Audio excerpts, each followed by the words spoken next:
PVC dangoj visi išoriniai kampai yra apdirbami su kitos dangos tokiais lopais vadinamais. Tai šita danga yra armuota, todėl jinai nepasiduoda formavimui.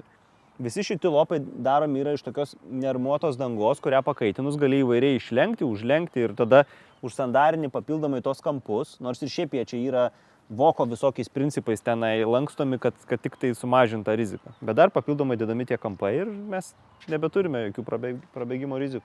Lygiai taip pat ir čia, jeigu matote tokių lopų ant to stogo, tai čia ne šiaip jie sudėti, čia ne kažkas, kad buvo, kaip sakyt, pradurta, bet tiesiog yra tokia technologija, kad ta danga jinai virinama tarpusavį 500 laipsnių temperatūra, jinai virinama, šita siūlė virinama, tarkim, su automatinė mašina tokia, kuri važiuoja ir kur jinai sustoja, tarkim, čia kažką vyrai darė, nevažiavo, jinai čia sustojo, tada toj sustojimo vietoje yra papildomas lopas uždedamas kaip garantija, kad ten tikrai būtų viskas gerai susivirinę.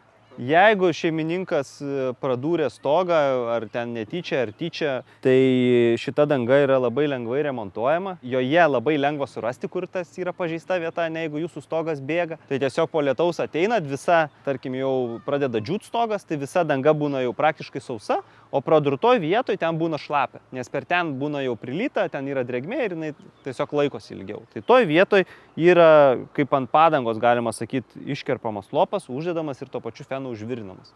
Ir jisai yra lygiai taip pat sandarus kaip ir visas kitas stogas.